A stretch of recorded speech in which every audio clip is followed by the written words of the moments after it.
Good evening, everybody. Welcome to tonight's lecture, which is part of this series sponsored by the Bentley Historical Library. My name is Gary Krenz, and I thank you all for coming out on this frigid, slippery evening. Appreciate your being here. And we are all about to be warmed by the light of learning, so, hang on. We're here tonight particularly in recognition of the admission of women to the University of Michigan in 1870, and more specifically, even we might note, to the arrival of Madeline Stockwell on campus in the first week of February, so almost exactly 150 years ago now. And tonight's talk is going to help us put that particular moment and others into context. Before introducing our speaker, I want to encourage you to join us next month when on March 19th, Mark Clegg from the School of Music, Theater, and Dance will give a talk titled Hail, Harmony and Dissonance in the U of M Campus Songs. That'll be complete with some musical demonstrations. Those of you who have attended a talk by Mark know that we're in for an evening that's both entertaining and really thought-provoking, so I hope you can join us.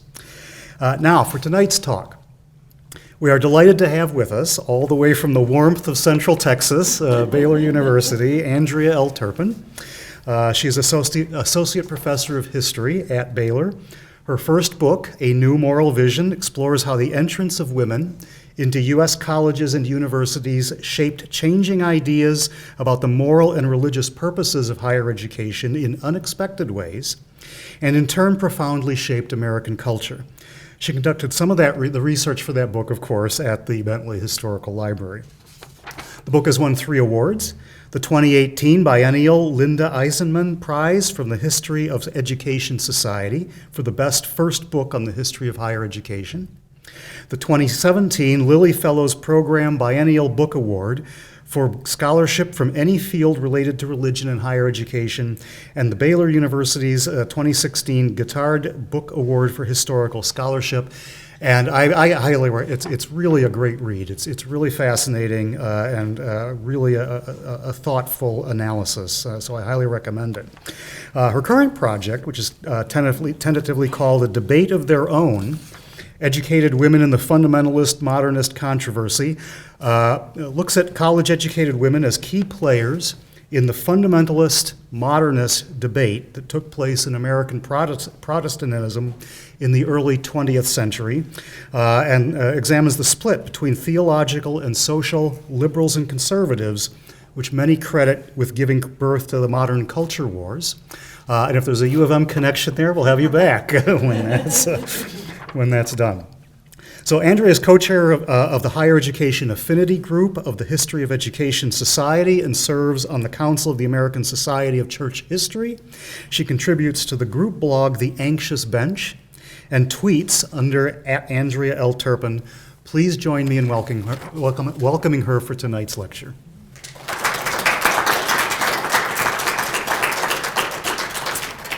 Good evening. Can everybody hear me okay if I just talk like this? Okay, wonderful. Like Madeline Stockwell, I first came to the University of Michigan campus the first week of February. It was 2009, and that is the month that I conducted my research here for this project all those years ago. So this is very symbolic for me as well to come back now. And I thank you for granting me a genuine winter that I can take back to Texas. I think I'm good now. So I want to start out by pointing out the picture in the front of the book cover I have up here. It's a coeducational class in early Cornell University, but there's a Michigan connection. The founding president of Cornell, Andrew Dixon White, was a former U of M professor, and he brought his ideas about, he came to U of M right after the debates in 1858 that I'll talk about whether to admit women that took place earlier, and brought a perspective favoring coeducation to Cornell and fought for it there. So there is a Michigan connection even on the cover here. Just as a little bit of background about the larger project before I zoom in, you heard Gary talk about what it is that I'm doing. In order to do that, I looked at pairs of schools after the Civil War that sort of every conceivable type of response to women's desire for higher education. So state universities that went coeducational, I looked at Michigan and California. And private women's colleges that were independent and founded after the Civil War, I looked at Wellesley and Bryn Mawr. Men's colleges that got out of admitting women because they didn't want to by establishing a separate coordinate, it was called, women's college right next door, Harvard and its coordinate college Radcliffe. And Princeton had a coordinate college for 10 years that nobody's ever heard of named Evelyn that was present from 1886 to 1896. So Michigan is situated in that wider world of varying possible responses to women's desire for higher education. So on that note, I will start to zoom in. This is Alice Freeman Palmer. Some of you may know who she is. In 1872, as Alice Freeman, she enrolled at the University of Michigan only 2 years after it had opened to women. Freeman loved learning, and she sought out higher education at Coeducational Michigan because she wanted to attend an affordable institution that she knew would be of the highest quality rather than an untried and more expensive young women's college such as New York's Vassar, recently founded in 1865. The oldest of 4 children, Freeman convinced her parents to let her attend college by arguing that it would best prepare her for teaching positions, one of the few occupations widely open to women. She could then earn the money needed to provide good educations for her siblings. Freeman did indeed become a teacher, just not the kind she or her parents had originally planned. The new Massachusetts Women's College Wellesley hired her to be its history professor in 1879. So she's a fellow historian, so I feel this affinity with her. Both her intellect and her personal piety impressed Wellesley's evangelical founder, an ex-lawyer named Henry Fowle Durant. At Michigan, for example, she'd belonged to the Voluntary Student Christian Association, about which more later. Therefore, in 1881, Durant put her forward to be the institution's second president at the age of only 26. And it's like, what have I done with my life, right? Freeman served in this position until 1887 when she resigned to marry noted Harvard philosophy professor George Herbert Palmer, an early case of the two-body problem in academia. At their residence in Cambridge, Alice Freeman Palmer hosted and mentored many students from Radcliffe, Harvard's coordinate women's college. The Palmers even took in one such student, Lucy Sprague, later Lucy Sprague Mitchell. Sprague later advanced to be the first dean of women at the University of California from 1906 to 1912. She cited Alice Freeman Palmer as the chief inspiration for her program to create a female community among California's women. From 1892 to 1895, Palmer herself, with her husband's blessing, had briefly left Cambridge to serve a similar role as Dean of Women at the recently established University of Chicago, a different solution to the two-body problem. Alice Freeman Palmer's influence thus winds through the development of 3 of the most prominent American universities of that era: Michigan, Chicago, and California, and 2 of the most prominent women's colleges, Wellesley and Radcliffe.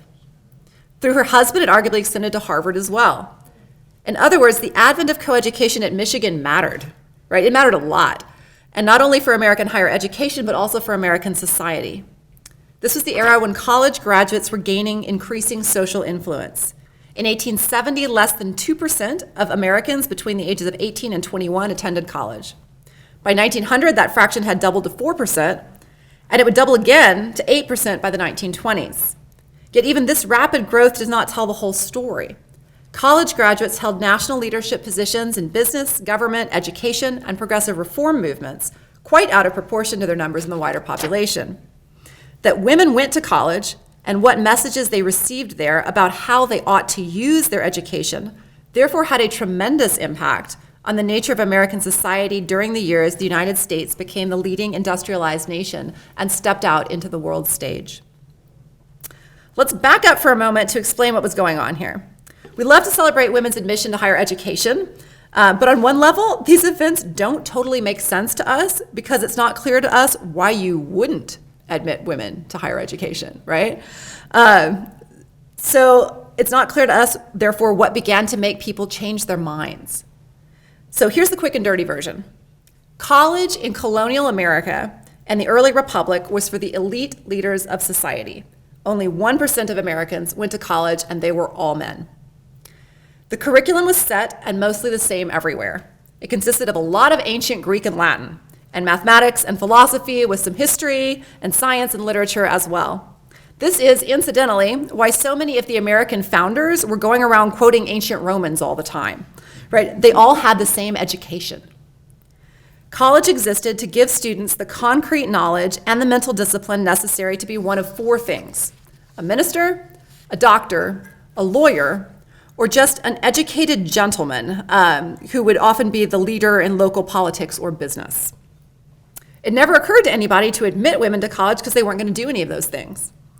Women weren't confined to the home during that era, and they did a variety of types of work outside the home, but they did dominantly work at homemaking and child raising for both ideological and pragmatic reasons, like there was not widespread birth control. Right? But college wasn't only supposed to give students knowledge and train their minds. It was also supposed to aid in their moral and spiritual development. Students were younger then, in their teens mostly, and their families wanted colleges to act in loco parentis. But also, colleges were assumed to train the community's leaders.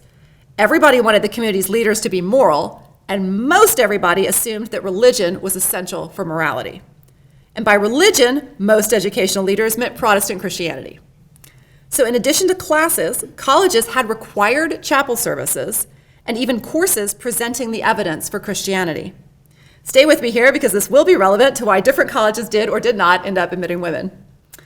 More early American colleges were founded by Christian denominations, most early American colleges were founded by Christian denominations that wanted to make sure that their future ministers had a good intellectual foundation. In keeping, though, with the historic intertwining of church and state in medieval Europe, where colleges first arose, denominational colleges also had the public-spirited intention of providing training for the other secular professions as well. In other words, they served both church and state. This sounds weird to us now. What sounds even weirder to us is that when public universities arose in the new nation of the United States, they also saw themselves as serving both church and state. After all, that's what colleges and universities had historically done. They just broadened their understanding of both.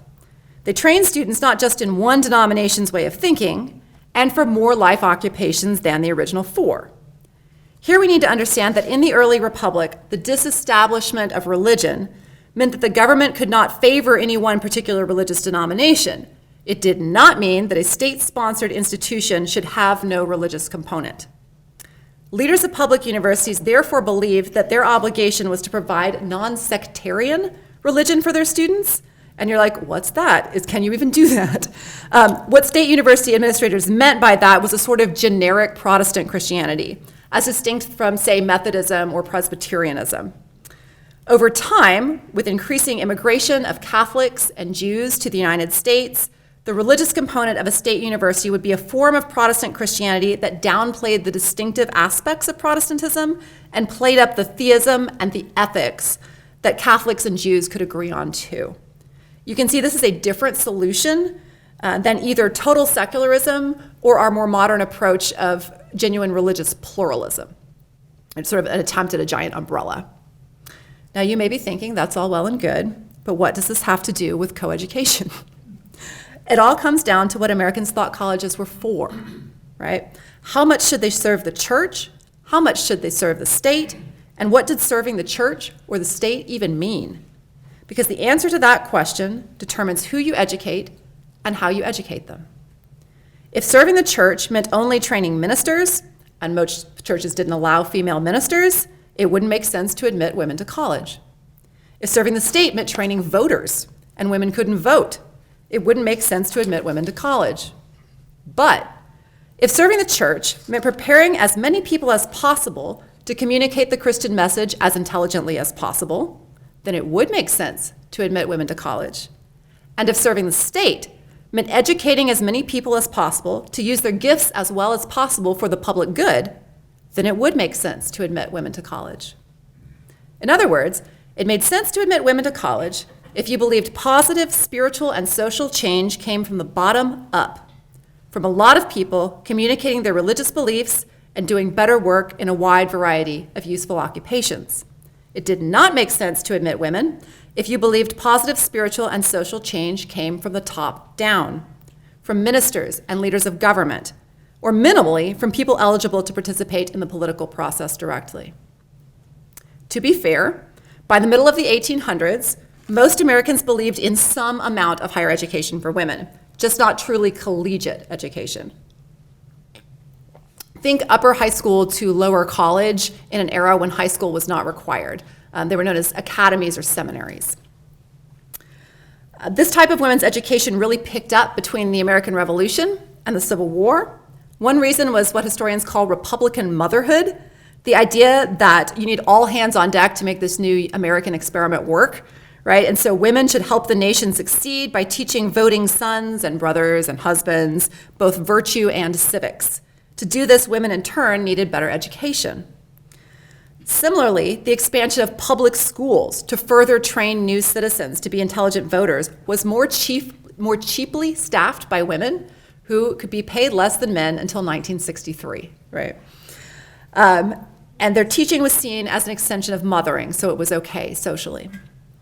Finally, many Protestant women experienced evangelical conversion to faith in Christ in the revivals of the early 1800s known as the Second Great Awakening. In most of their denominations, they couldn't pastor or preach. So these women sought an education that would enable them to instead serve as a sort of missionary-minded teacher of children and youth in their hometowns or in the American West or abroad, sort of a form of ministry to them. The next question was whether to admit women to true colleges. It was, like many things, a question of money. You either had to raise the money to found entirely new colleges for them, or you had to build more dormitories and classrooms for them at existing colleges whose funds were originally intended to educate society's most influential leaders. Was it worth it? As we've seen, private and public colleges had similar but slightly distinct beliefs about what college was for. These differences meant that the very first colleges to admit women were private, but so were the very last. Public universities in the Midwest got on the train pretty quickly, but they were not the first car. The very first institution to offer a bachelor's degree to women, not only in the United States, but as far as I know, in the entire world, was Oberlin College down the road in Ohio, which admitted women to its bachelor's degree course in 1837. Not only did Oberlin admit both men and women, it admitted both black and white students in an era when a lot of white people were paranoid about interracial marriage. What in the world would make them push two boundaries at once like that? The founders of Oberlin were what I call evangelical pragmatists. They envisioned Oberlin serving primarily the church, although secondarily the state, and they thought the church best served by training as many people as possible to get the message out intelligently. Critically, they were the type of Protestants who believed that for someone to have eternal life in heaven, they had to hear the gospel, by which they meant people had to know to repent of their sin and put faith in Christ's atonement for it in order to be reconciled to God. When eternal souls were literally at stake like that, gender norms were less important. They wanted men and women both best equipped for evangelism wherever God might lead them, whether into traditional roles or new ones. I flag this because it's the opposite of what we associate with conservative churches today, right? Many of them embrace more defined gender roles than their surrounding culture, not less. Now, just to be clear, not all conservative churches today embrace traditional gender roles, and not all conservative churches in the 1800s pushed against them. In fact, most believed their era's gender roles were God-ordained. But the sense of revival urgency among some evangelical Protestants of the early 1800s made a portion of them pioneers in women's higher education. And it wasn't just Oberlin. Also in 1837, the first permanent single-sex institution of women's higher education, Mount Holyoke, was also founded by an evangelical pragmatist named Mary Lyon. Mount Holyoke wasn't quite college level yet, but it was the best education available to women in a single-sex setting. Then in 1844, the second ever coeducational college was also founded by evangelical pragmatists here in Michigan, Michigan Central College, later known as Hillsdale. In other words, revivalism was the ultimate bottom-up movement. Lay people were encouraged to get the message out in as many ways as possible, and that included women. Believing that eternal souls literally hung in the balance was the push that made these private Christian institutions the first to provide women with collegiate or close to collegiate education. But state universities were not far behind. The first to admit women was the University of Iowa in 1855. It was building on a history of local support for coeducational academies and seminaries run by various pragmatically oriented Protestant denominations. The state university just followed suit in order to attract sufficient students by appearing populist. This is what y'all already do, rather than elitist. We just train the leaders, right? But the first national level conversation on the merits of public university coeducation awaited the deliberations of the University of Michigan in 1858. The University of Michigan was the state's only public university, the capstone of its public educational system. Well, when it was founded, we had Michigan State in there eventually. And it was provided free of charge to all men who could meet its entrance requirements. U of M was rapidly gaining national standing thanks to reforms instituted under President Henry Turpin, who's well known around here, who wanted to transform the university into a German-style institution that not only provided basic liberal arts training, but also conducted advanced research. Before the 20th century, the Germans had more advanced higher education than we Americans, and it would eventually flip. Thanks, Hitler, right? We took all of their good people who left. Because of these reforms, what happened at Michigan increasingly influenced colleges and universities nationwide. In 1855, right, the same year the University of Iowa opened, the Michigan State Teachers Association met here in Ann Arbor and published a report calling for coeducation throughout the Michigan public school system, including U of M. The association believed this system of education, coeducation, to be, quote, the most natural method, the most just to both sexes, and the most economical, it's cheaper, the most conservative of morals, and best calculated to develop symmetrical character in both males and females. The report advocated that coeducation be tried as an experiment and ended if it proved detrimental. Makes sense? Acting on this encouragement, in March 1858, Sarah Berger approached the regents of the University of Michigan with the news that she and 12 other young women planned to apply in June for admission. Turpin opposed the move, but the regents quickly convened a committee to consider the issue. Like, he's not the ultimate boss here. The committee's deliberations produced the Report on the Admission of Females, submitted to the board in September 1858. The report reveals the three-pronged approach the committee took to their investigation. 1, they solicited opinions from the administrators of prominent colleges and universities, as well as eminent professors, politicians, and ministers. Y'all are in education, what do you guys think? So I'm a Texan. 2, they solicited opinions from administrators at 2 of the 4 colleges that had actually tried coeducation by then. And 3, they thought about it. The regents were all men, and so were all the people they consulted. Most educators at all male institutions opposed coeducation, but all educators at the few coeducational institutions supported it. However, some cautioned that coeducation only worked if institutions carefully supervised students to guard against sexual immorality. Committee members embraced some of the logic of evangelical pragmatism, and the report made an explicitly religious argument for coeducation. They said that women should be able to enter any sphere that, quote, will enable them more perfectly to fulfill the object of their creation, which we will define to be the promotion of the glory of their Creator and the advancement of the welfare of their kind.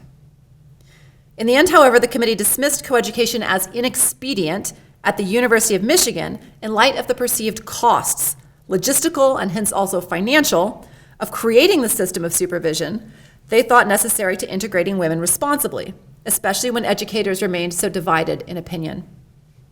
But the university had no problem asking the state for additional funds to expand its faculty and facilities to make the institution more in line with the German model. Why women's education did not merit similar consideration is probably best understood from one of the committee's axioms stated early in the report. They began with the assumption that even though the law required the admission of all, quote, persons who meet the entrance requirement, the regents may, quote, exclude any person whose presence would detract from the character of the institution or from accomplishing the work of such an institution of learning. In the committee's mind, Michigan's flagship university existed primarily to train the men able to serve as leaders of civic life. Money spent on women detracted from this purpose. The regents might have been religious, but the University of Michigan was supposed to serve the state more than the church. In the end, they tried to have it both ways by recommending that the state do right by its female citizens by opening a parallel women's college. But as the committee might have realized, that was even more expensive, right? And the state could not afford that.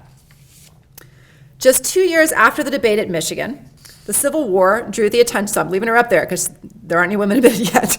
Just 2 years after the debate at Michigan, the Civil War drew the attention of educational administrators away from reform. But in 1862, Congress passed the Morrill Act, which granted federal land to each state that would use the proceeds to establish a university whose program included agricultural and mechanical training. In Michigan, that's Michigan State. The new universities that formed as a result provided multiple degree tracks to cater to diverse educational needs of their citizens. They saw themselves as more populist. Excluding women from these and now other institutions seemed less feasible now.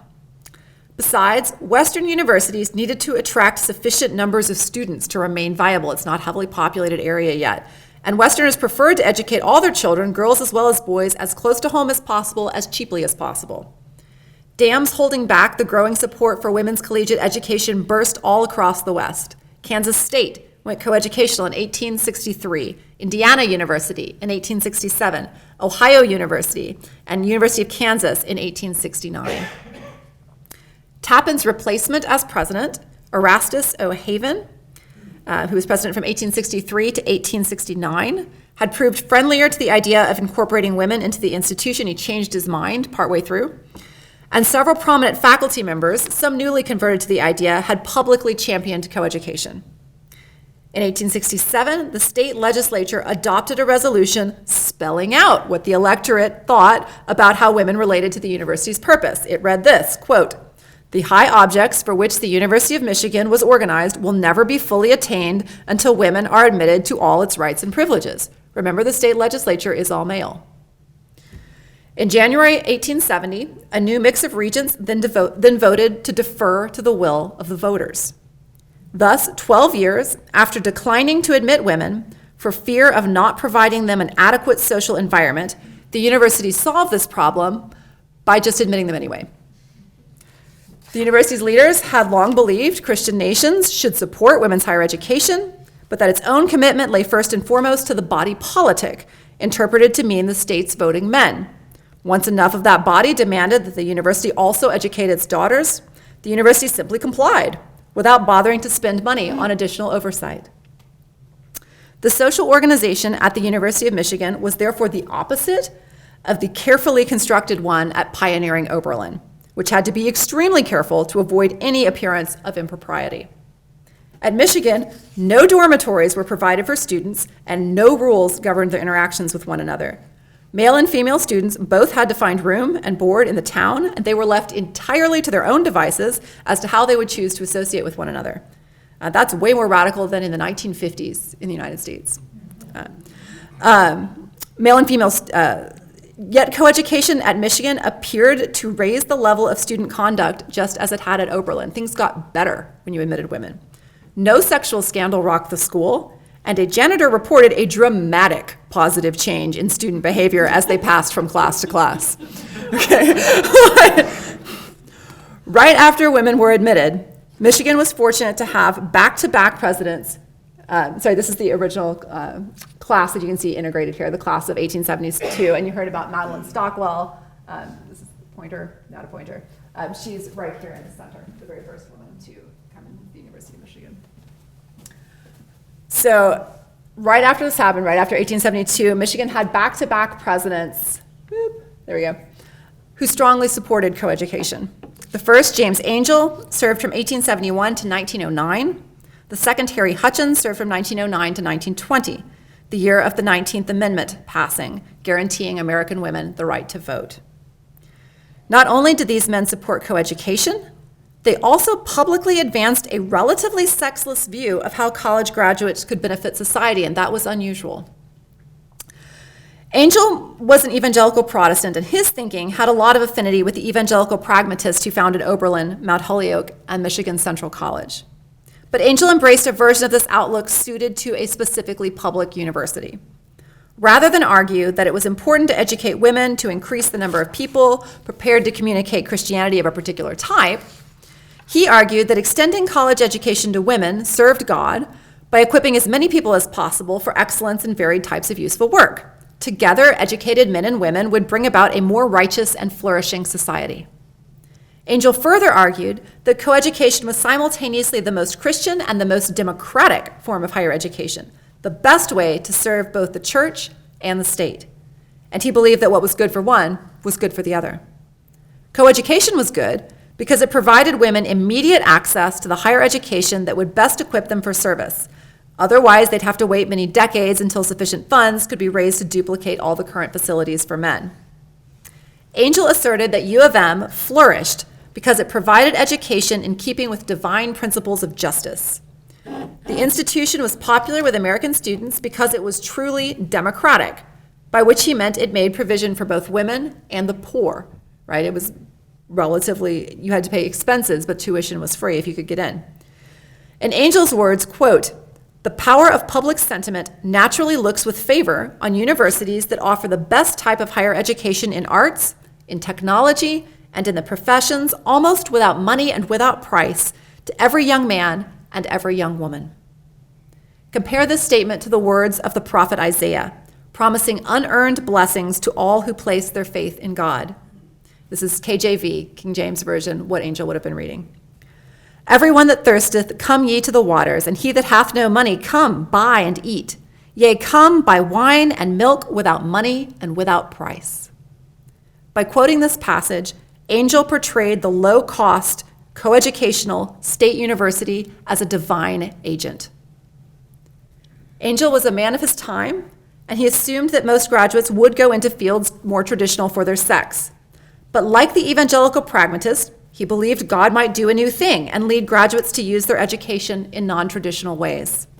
Therefore, although Angell highlighted how the university prepared women for service in their more traditional female caregiving fields of teaching, medicine, missions, and homemaking, he explicitly approved of departures from that path as well. Likewise, Angell continued to embrace the university's traditional role of forming students morally as well as intellectually. But he didn't believe that men and women needed different types of moral formation for their respective futures, because their futures were similar-ish. Rather, he urged the same sort of spiritual and moral development on both women and men. I say urged because Angell believed a university ought to treat students as young adults rather than as wards of the state.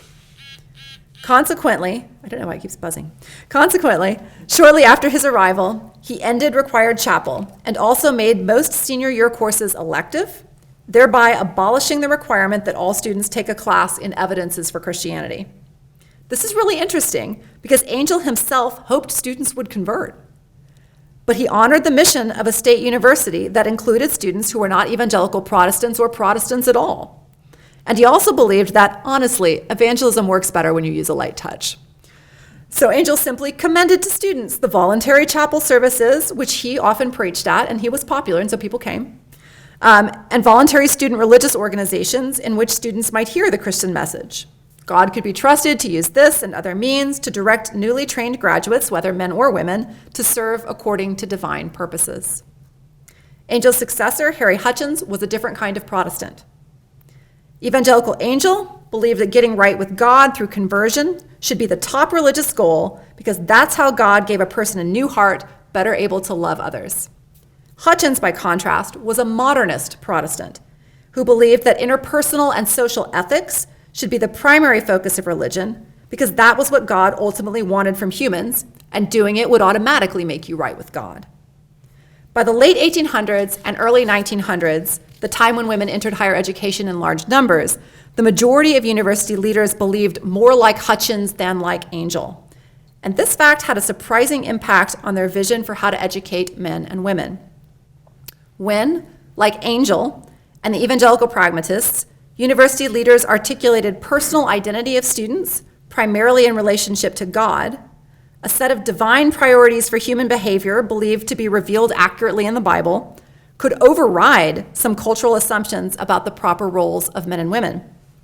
When, however, later leaders articulated personal identity primarily in relationship to the human community, which they believed God was providentially directing toward an increasing perfection only faintly perceived in the Bible, The gender ideology of the surrounding culture seemed divine, right? And loomed larger in determining the ethical life they laid out. In the decades around 1900, that surrounding culture placed significant emphasis on gender difference. Thus, contrary to what contemporary Americans would expect, theological liberals at that time generally emphasized training students for specific gender roles more than theological conservatives did. Now, liberal Protestants didn't have to come to that conclusion. A few envisioned the ideal society that God was progressing us to in relatively sexless terms. Harry Hutchins was one of these. So he continued Michigan in the direction that Angell set. And that makes Michigan somewhat unique for this time period. Like Angell, Hutchins advocated women's full entry into traditionally male professions. Hutchins did believe, however, that if a woman chose to marry, she would find in the home, quote, duties and responsibilities that cannot properly be delegated, end quote, in a different way from a man who married. Still, he resisted adding any courses, such as domestic economy, that were specifically directed toward women's work. From Hutchins' perspective, a college education bequeathed the same moral responsibility on both sexes. And that responsibility was, quote, voluntary and conscientious public service of some sort. Men and women who worked outside the home and women whose primary occupation was homemaker could all, through careful schedule management, make the time to, quote, help in some way the ever-present work of improving public conditions and uplifting humanity, end quote. Hutchins believed the public rightly expected this service of all people who had received higher education from a state-funded institution. The only way in which Hutchins saw female graduates as having a different set of moral obligations from male graduates was practical rather than ideological. They ought to contribute to the civic education of other women in preparation for women likely receiving the vote, which they did. Contrast this outlook with that of fellow Protestant modernist Benjamin Ida Wheeler, president of the University of California from 1899 to 1919. California had admitted women the same year as Michigan, but Wheeler believed that a college education ought to shape the character of the two sexes in different ways. He basically envisioned the university as a men's college and a women's college mashed together, rather than as a place where men and women mixed freely together and trained for joint work in the future. This is California again. Women, he claimed, ought to consciously direct their college experience along specifically womanly lines. Wheeler told them, college women, quote, this college is yours just as much as it is the men's. You're not here to imitate men, but to be yourselves. You're not like men, and you must recognize the fact. He goes on to explain that women should not try to make their sororities exactly like men's fraternities. Women should also put the same curriculum to different use. They should not pursue the same careers as men. In fact, they should not even make teacher preparation, the career most widely acceptable for women, their primary ambition. Rather, women students should use their education, quote, for the preparation of marriage and motherhood. In this way, women were to be, quote, the great conservative and establishing influence in society, the ones who brought to the world beauty and order. Men, in contrast, were to prepare themselves, quote, to take risks and to pursue the irregular and the extraordinary, to drive at the shifting goals of the day. A college education should enable men to fulfill this unique call without becoming boorish. Right? They should learn to be athletic without becoming averse to music, art, and literature. Simultaneously, they should learn to be refined without becoming, quote, effeminate. Now, in the hands of less black and white thinkers than Wheeler, the belief that college prepared women and men for different types of service to the nation was not entirely oppressive. There were pros and cons. Many female educators believed women ought to direct their education toward different ends than men. For example, Vida Dutton Scudder, also a Protestant modernist, spoke for the progressive era faculty of prominent all-female Wellesley College when she embraced the pioneering work of Jane Addams and others in the settlement house movement, where college graduates, often women, lived among the urban poor to learn from them and help them address their problems. Scudder argued that college-educated women ought to pursue these sorts of careers in social service because educated women were uniquely suited for work combining head and heart. Their education refined the, quote, emotional intuition of women by causing it to be, quote, balanced and restrained by greater executive power. In other words, female college graduates had a special role to play in the progressive era drama of addressing the social problems arising from America's rapid industrialization and immigration. This perspective also proved popular at coeducational institutions. Like the Wellesley professor, and in slight distinction from President Wheeler, California's Dean of Women, Lucy Sprague, right, who learned from Alice Freeman Palmer, sought to channel her charges into professional social work. The specificity with which many women's colleges and coeducational universities envisioned female graduates' work helped these women, in turn, envision and pursue new possibilities for a meaningful life of service beyond the traditional areas of teaching and mothering. Women were now urged to prepare their hearts and minds, especially for settlement work, social work, nursing, and other service professions. Still, the fact that moral formation of this type grounded women's identities in their sex simultaneously limited their sense of their future possibilities. The association of these fields with women likewise deterred men from exploring full-time employment in a new service field and steered them instead toward working in established professions and just volunteering on the side. Even having two presidents in a row at Michigan who were strong advocates for the alternate philosophy of preparing women and men to cooperate across all the professions, and who served for a total of 50 years together, was not enough to prevent the university's culture from drifting in this other direction that was so prevalent at other institutions. The main reason was the power of student extracurricular life, and I'll explain this photo in a minute. Like Angell, Hutchins believed religious formation to be the best way to instill the moral imperative of public service in students of both sexes, but that a public university should not require religious instruction. He thus continued Angell's support for extracurricular student religious and service organizations. It is to that story that we now turn. Over the course of the 1870s and 1880s, women freely entered into the life of the university. Rather than forming separate extracurricular activities, female students just integrated existing student organizations. In fact, the percentage of women who served as class officers was comparable to men, per their proportion in the university population. As an overall proportion of students at the university, they rose from 9% women in 1875 to 16% in 1888. The literary department, which is to say arts and sciences, felt their presence even more strongly. Beginning in the late 1870s, women constituted around a third of its graduates, and they would be 47%, nearly half of its graduates by 1900. The university as a whole grew during this time period as well. Enrollment more than doubled, resident faculty tripled, the budget quadrupled, and the course offerings increased by a factor of 7. At the beginning of the 1890s, women's and men's extracurricular lives at the University of Michigan rapidly began to separate into different spheres. The impetus came from both sexes. On the male side, the power of fraternities rose sharply in the late 1880s and early 1890s. In 1879, the university had 7 fraternities with few members and no residential houses. By 1895, it had 21 fraternities, and several sported large residential houses located just on the outskirts of campus. For comparison, in 1890, there were only 5 sororities with a total of 55 members. By the 1890s, fraternities were powerful enough to control most extracurricular campus activities. As a result, women were increasingly shut out of leadership in student groups and in class government that they had had previously. Additionally, in the 1890s, intercollegiate athletics skyrocketed in popularity, and this was before Title IX, right? Thus creating a major arena of student culture from which women were excluded from the field of play. For their part, women students were developing a new sense of community, partly by necessity and partly by choice. In 1890, Michigan alumna Alice Freeman Palmer came back to campus and spoke about the need for women to organize as a group.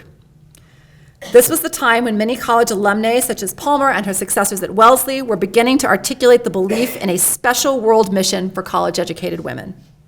Many undergraduate women embraced this vision and welcomed the opportunity to take charge of their own extracurricular life. They viewed it as training for an increased role in the public life of the nation, one unique to them. The women students of the university thus responded promptly, forming the Michigan Women's League. This group fostered a democratic culture, welcoming both sorority members and independents to active membership, with its executive board consisting of an equal number of each and with the presidency alternating between the two groups. Note the difference with men. Right? The League's purpose was, quote, the promotion of social life among the college women and the furtherance of the aims of the university as far as possible and the encouragement of philanthropic work. The League ultimately ended up being grounded in the physical building of Arbor Gymnasium, which served not just as a gym, but as a meeting house for all of the university women's activities as they started to form the separate culture, but which really came about because the university refused to give women good hours at the men's gym. And so they couldn't use the gym functionally. So they had to have their own gym. So that's what's going on here. It physically embodies the separate culture of university women that arises in the 1890s. Angell also appointed a dean of women in the 1890s. As women reached nearly 50% of the literary department at Michigan and elsewhere, it proved too easy to imagine interaction between the sexes running amok. The special shame surrounding pregnancy out of wedlock, should it occur, meant that public opinion increasingly demanded women's supervision to ensure that it did not. Right? That affected women more than it affected men. But Angell also had other motivations. He wanted to appoint a woman to the senior faculty, but a dean of women was the only position the faculty and regents would agree to. Also, a dean would give women students who had recently been shut out of mainstream campus life a focal point for their own separate campus life. None of these factors applied to men, so Angell didn't appoint a dean of men. The appointment of a dean of women, therefore, effectively reasserted central control over the character formation of women students, while the character formation for men students continued to be outsourced solely to campus organizations, particularly religious ones. Women and men students would thus experience both different types and different degrees of moral direction during their time at Michigan. Dr. Elijah Mosher served as Michigan's first dean of women from 1896 to 1902. The doctor, as you can see in her title, refers to medical doctor. She had an MD. Dr. Mosher taught health classes to both women and men students. Angell made sure of that. But her appointment was in the literary department, not the medical school, because presidents don't have all the control, and the medical school would not accept a female faculty member. The administration hoped that she would serve as a, quote, moral and intellectual guide, advisor and friend for the women at the university who, unlike male students, had no other same-sex senior faculty member to turn to. Dr. Mosher embraced this role. Her moral vision for her students was deeply connected with her beliefs about their nature as women. Mosher advocated and embodied an understanding of femininity that was simultaneously gender essentialist and expansive. She asserted that, quote, woman's high mission on earth is to minister to others and is demonstrated by the place which nature gives her by the cradle side. And that, quote, the maternal sense, that which makes woman want to help the weak, is the quality that distinguishes them from men. The eternal feminine is the maternal. Mosher was single. Mosher's vision of the range of women's service opportunities fitting the eternal feminine was quite broad. She believed a good marriage to be the highest earthly happiness, and she believed herself to be dispassionate on this point as a single woman. Nevertheless, she also believed that economic and social circumstances pushed many women into the professions, and even that many women could expand their range of usefulness by maintaining a profession while also serving as a wife and mother. Professions she thought fitting to the essence of womanhood included teaching, medicine, writing, and music. Among others, these professions brought forth, quote, spiritual and intellectual children. A second group of professions fit women because they render service to homes. Physical education, sanitation, charity work, Christian girls' clubs, kindergartens, orphan asylums, houses for the cripple. Yet Mosher also defended women's work in business, which would be hard-pressed to fit into any of these categories. She said it, quote, cultivated a judicial mind in women and provided them valuable experience managing money that would be of use for running a household. Ultimately, in fact, Mosher believed that, quote, men and women have equal abilities for all sorts of work and should have equal opportunities in all fields, provided women who work outside the home, quote, retain the maternal sense. Mosher was an active Protestant church member, but it's hard to pin down the specifics of her religious beliefs. But her writings indicate she believed women and men would both find true satisfaction only in orienting their lives towards serving God, and that there was considerable overlap in the service each sex could offer.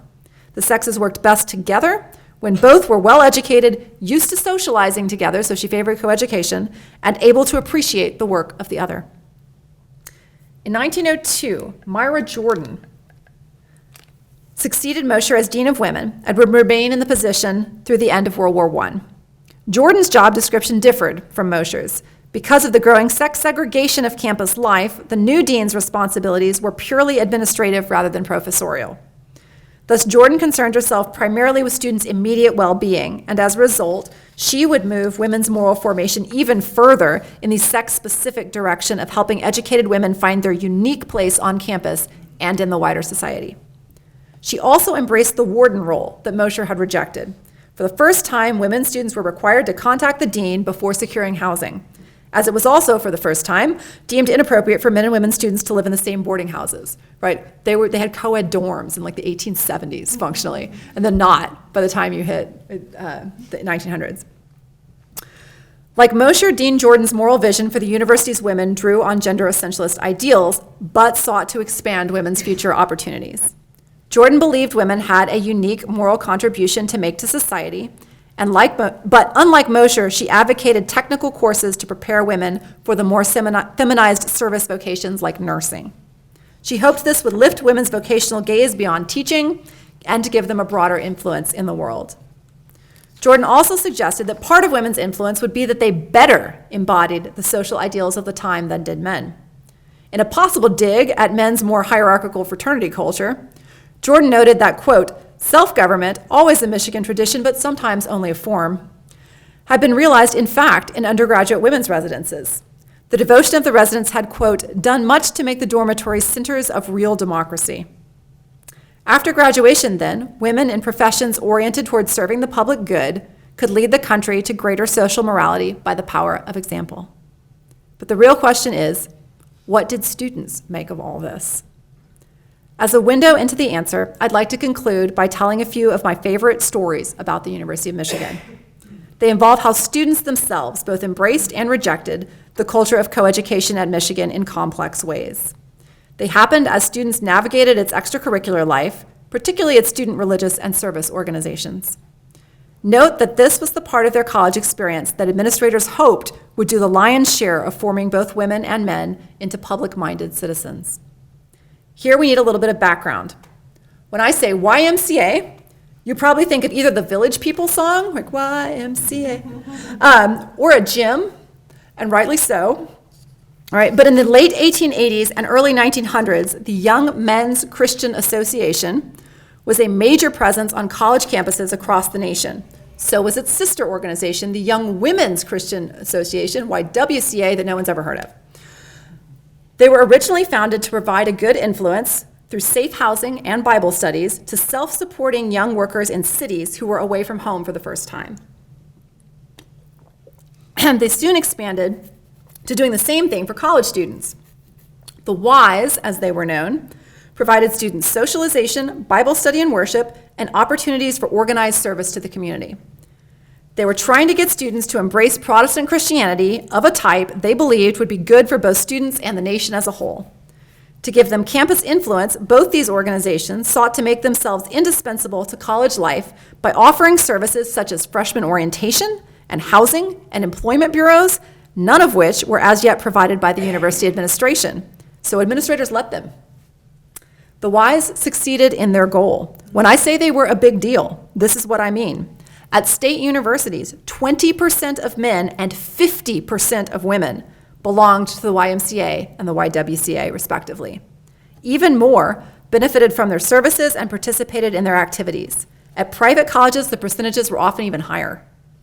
Given the widespread and sometimes competing allure of Greek life and athletic events, these numbers are astounding. Now, Michigan, as always, has a unique story here. In 1857, university students formed a voluntary religious organization patterned and named after the recently founded YMCA. The next year, as you'll recall, was when the regents did the committee to study coeducation and decided against it. But the student religious group, all men, supported coeducation and changed their name to the Students' Christian Association, that's gender neutral, SCA, to make room for the future admission of women. Like many student groups across the nation, they later formally affiliated with the National YMCA in the late 1860s. Then when the university admitted women in 1870, the student group let them in. Then Like student religious groups elsewhere that did likewise, the SCA just kept retaining its association with the national YMCA, which was all male. When YMCA leadership concluded in the early 1880s that the best work on campus could really be done by splitting these co-ed groups into a separate YMCA and YWCA, most co-ed schools, which unlike Michigan already had very separate campus life for men and women, just said, sure, whatever, and they towed the line. Michigan did not. During 1885 to 1886, students published articles in the SCA's monthly journal advocating remaining coeducational. They argued that a focus on a single sex was appropriate in the city context where men and women workers inhabited different social realms during the workday and thus formed different cultures. But U of M had no rules regulating the socialization of men and women outside class, so breaking them into separate groups would be artificial. Doing so would make Christianity seem divisive and retrogressive and unattractive to the very students they were trying to reach. The SCA should do what best served the interests of Christ and their university, even if it meant losing affiliation with the national organization.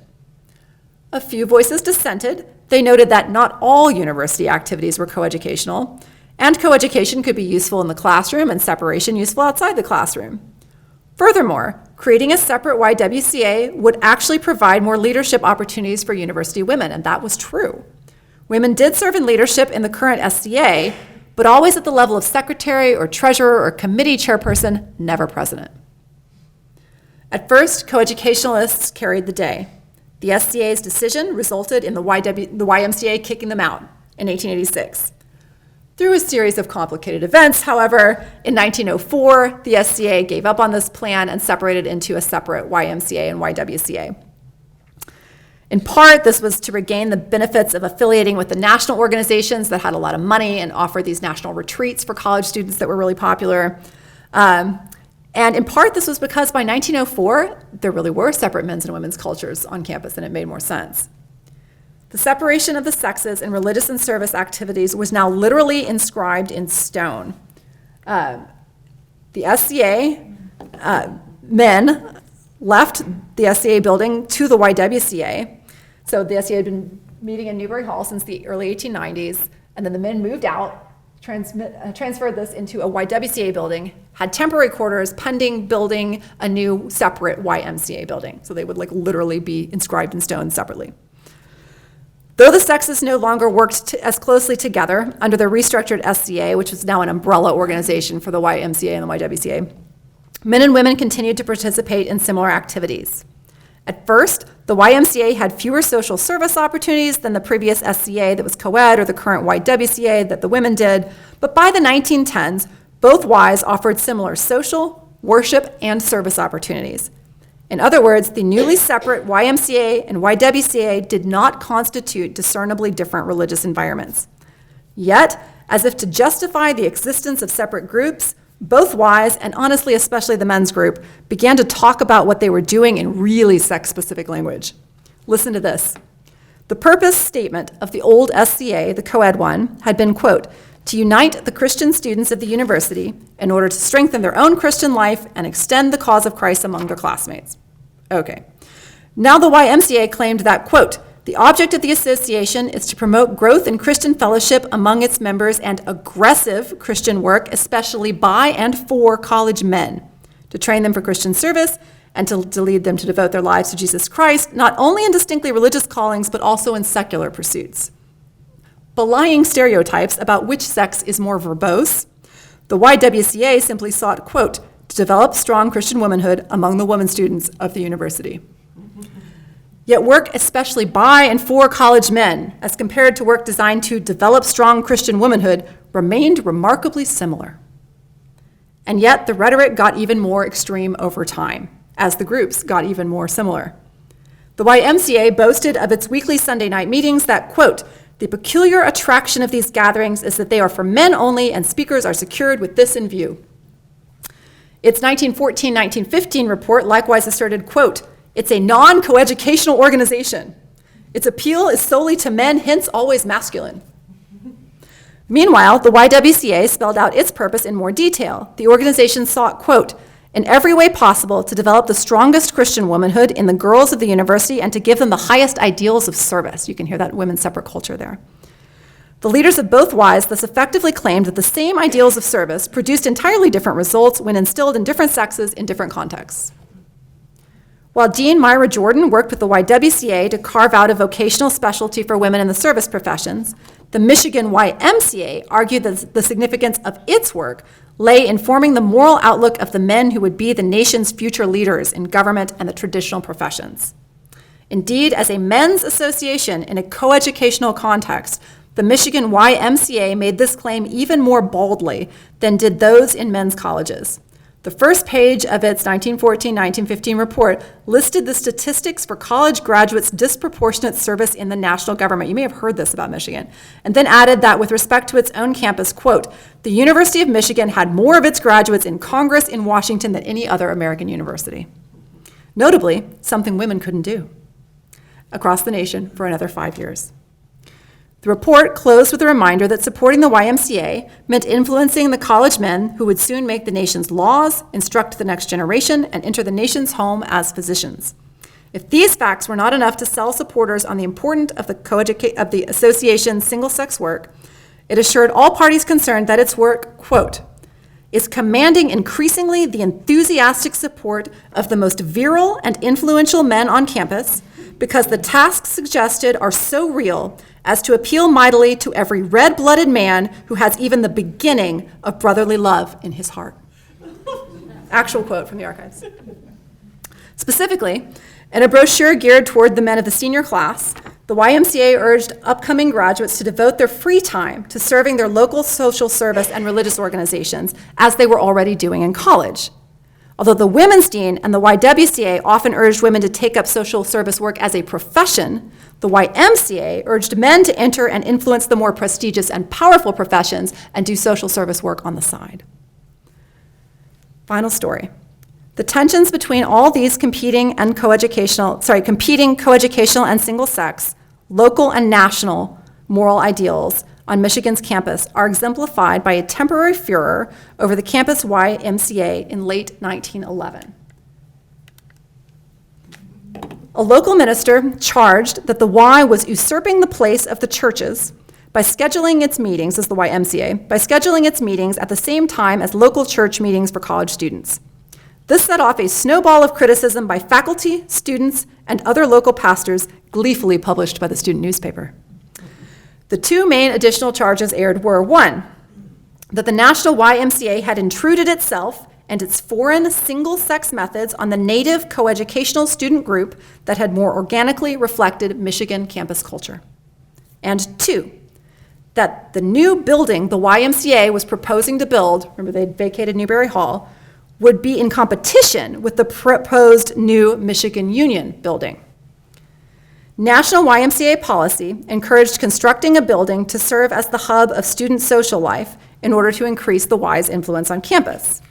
The Michigan Union building, however, proposed to do much the same thing. The Union was to be a uniting force on the campus, a meeting place for students, faculty, and alumni where they could dine together and engage in recreation.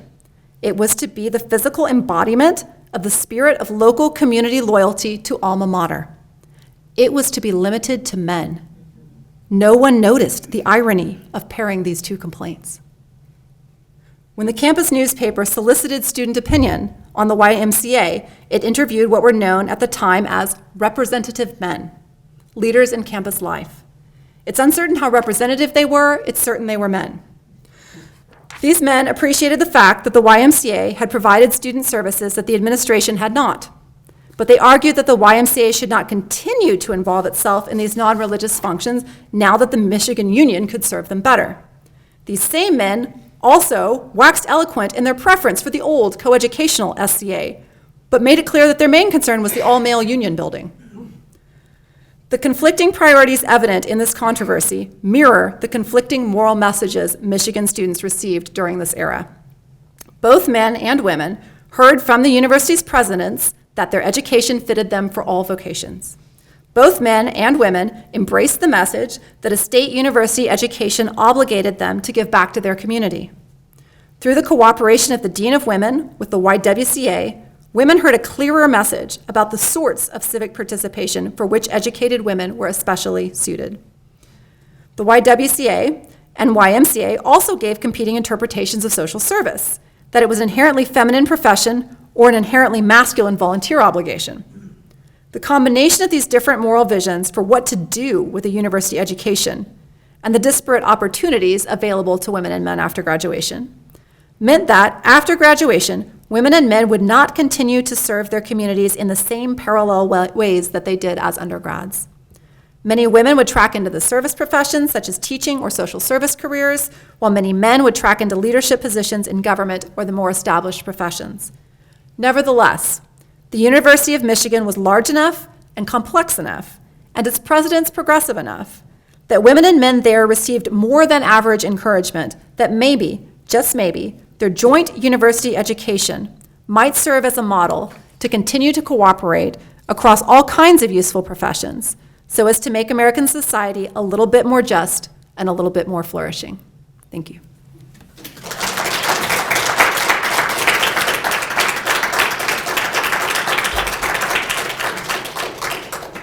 Thank you. I think we can take some questions. There's a mic there, if you can, so that we can pick it up for the video.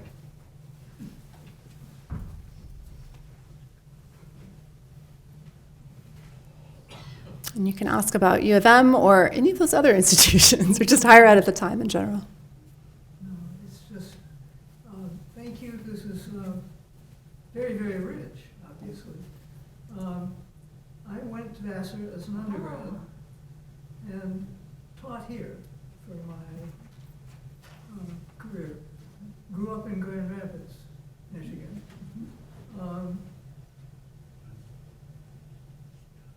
Went to Cranbrook for an art degree and so on, and eventually came here to train as an art historian. So I've been in Ann Arbor since 1963, 64, late 63 and 64.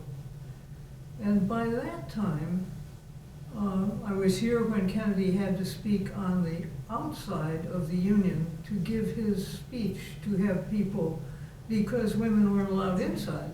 So in the middle of the night, he's out there and we're all gathered around interestedly listening to him urge us to serve our country and so on.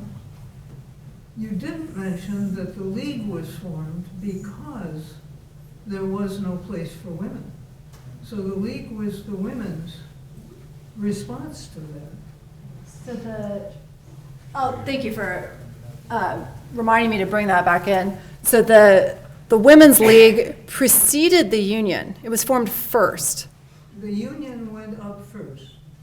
Oh, the building, yes, I'm sorry, the organization, right, of the Women's League preceded, yes, and then the building was a response, much like Barber Gymnasium was a response to Waterman Gymnasium. Yes, and you're right, that pattern continues in many places where women are forced to be separate, but also embrace the leadership opportunities of being separate. And when I was at Vassar, there still was required chapel, but they had turned it by the time I got there in the 1950s into a place which had Robert Frost, for instance, write his poetry to us and talk to us at chapel. And that was, so they sort of stretched the possibilities. And I gather from talking to people who knew Michigan at that time, there was similar stretching of things in all directions. From what I have researched, a number of different universities did that. So Bryn Mawr, even earlier, led by a progressive, Carrie Thomas, would give chapel talks on women's role in the world and education that had absolutely nothing to do with God whatsoever, right? And it was seen as an assembly. That the moral component of chapel that remained was the value of bringing the community together around a common goal of some sort. Some institutions had true sort of broad Protestant chapel, but you're right, many took the form and expanded it into a different. Well, poetry was considered an inspiring Yes, yes. And, you know, I mean, Robert Frost also lived in Ann Arbor for a while. Yes. Years, so. Yes. Thank you. You are like Alice Freeman Palmer with connections in all these different places. That's wonderful. I love that. Thank you. Others? I'm just thinking, this is way out of my zone, but reflecting on the New England Primer, that great book that sold billions of copies, was so fundamental to primary education of students. There's nothing in my recollection of that that points to a different sense of moral preparation for men and women, that it's all the same. That's right. When does it at what point does it become important to think about it in sexually different terms, moral preparation? So the Puritans, right, who were the dominant users of the New England Primer, had a pretty realistic take on human nature. They stood between the medieval time period and the 1800s, and I think they got this part right. In the medieval period, it was assumed that in medieval Europe, the dominant belief was that women are more naturally sinful than men. Interestingly enough, along with that, the dominant assumption was that women had a higher sex drive than men. I know, everyone's like, jaw drops. The Puritans believed that women and men were equally evil, and they really thought everyone was evil, right, and in need of redemption, and had equal sex drives. They thought women were a bit weaker, like subject to temptation because they were physically weaker. There's some interesting thinking along these lines. I mean, they didn't think they were exactly equal, but they were pretty much like human nature is human nature, man. And so everybody just needs to repent, right? So that you're getting that from the New England Primer. By the 1800s, and there are socioeconomic reasons for this in large part, the ideology in the United States shifts to where women are now believed to be more moral than men and have lower sex drives. And so I tell this to students and it blows their mind. Like, how is it possible that these three different cultures had different opinions on this? And things that we assume are natural, right, are very much culturally bound or constructed. Yeah. Mm-hmm. Thank you for this talk. It's really, really interesting. I guess I have all those I have all those connections too, because I was an undergrad at Cornell and a grad student at Chicago and taught here. Wonderful. So Yes. The whole circuit of coeducational institutions that all have very complicated histories where they're very much where they coeducational but largely people. But that's not my question. My question is, I was wondering if you could say anything about in loco parentis and when it arises, when it comes in to start shaping the way that women are treated as, what role it plays in this this separation. Because I do know at the other end, it's the breakdown of the loco parentis. In the 60s, yeah. Yeah, that breaks down the separate but equal within coeducational institutions. But I don't know where it started and how it grew. So it started, the long durée version of this is that all colleges did it, starting in the colonial period, because you had teenage boys away from home that were entrusted to the college tutors for their formation mentally and spiritually. So there's a lot of trying to regulate the boys, and the boys go around doing campus pranks, often violently. It was quite a thing in the colonial period and the early republic. Oberlin had the kind of, Oberlin is the single most progressive institution of the 19th century. That said, I got irritated reading about the rules for men and women leaving campus, right? They look a lot like rules, for those of you who are familiar, from the 1950s, right? Where women have to be back earlier than men, they can't leave their dorms in the same hours, like they're restricting women far more than they're restricting men. They both have rules, women have more. This is straight up because women can get pregnant and men cannot. Right? And so a woman in this culture who gets pregnant outside of wedlock, it has these massive implications for her life that just don't happen if a man happens to have sex outside of marriage, but then to a certain extent. If you locked up the men, that would solve the problem. I agree. The 19th century did not. That said, this is what was radical about Michigan. They were just like, the voters want it. Right? And then they didn't do any of that for 20 years. And then they did when a little bit when Eliza Mosher came. That was part of what she was supposed to do, and particularly when Myra Jordan took over in the early 1900s. And that was because at that time, women were up to about 50% of the literary department. And at that point, it's not a small, we can sort of see what they're doing kind of thing. It's like giant co-ed chaos, and the public gets paranoid. The public wanted co-education, Michigan gave it to them. The public wanted oversight, Michigan gave it to them. And of course, that last, as you're familiar with, and there's a really good book, Beth Bailey, called Sex in the Heartland, that's about, I think it uses Kansas, if I recall, but male and female undergraduate life right before the 60s, and what that was like in a college campus and the different type of regulation that was true of that era before it was removed in the 60s. So Michigan had this little moment when there were fewer women of being radically non in loco parentis. And Angell was doing that across campus. He was removing those rules for men too. So no required chapel, fewer required courses. He would just appeal to the men to act like adults, stop doing pranks. And they did, because they had their honor appealed to as adults, right?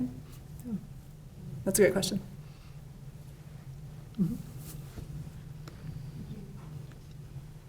You touched on this briefly during, in your remarks, Andrea, but could you speak a little bit more about where race and ethnicity intersect with this changing moral vision for educating women at U of M?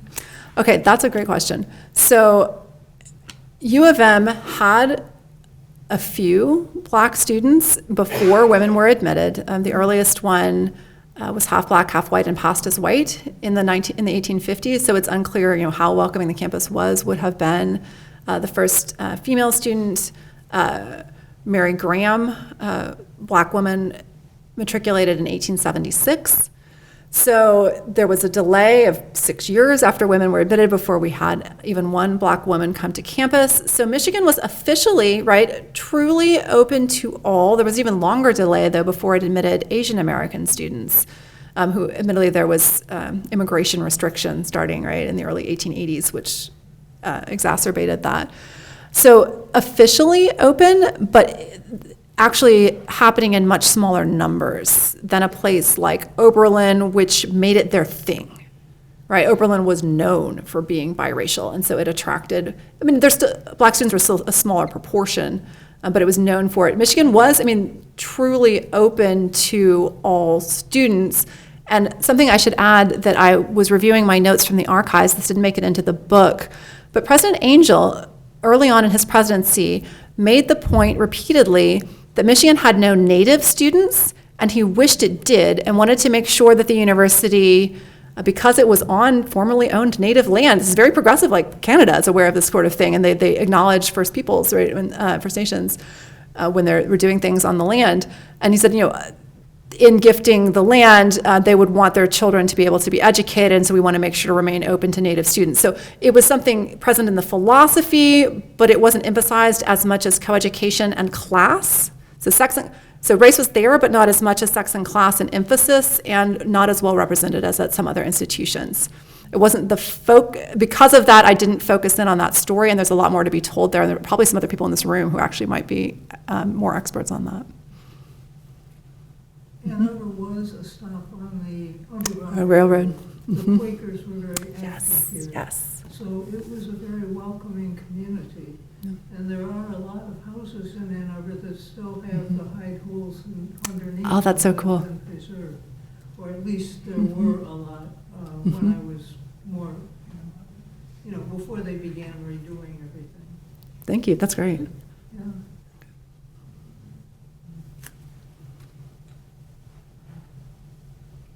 Any others? Okay, well, thank you all, and thank you so much, Andrea. Thank you all.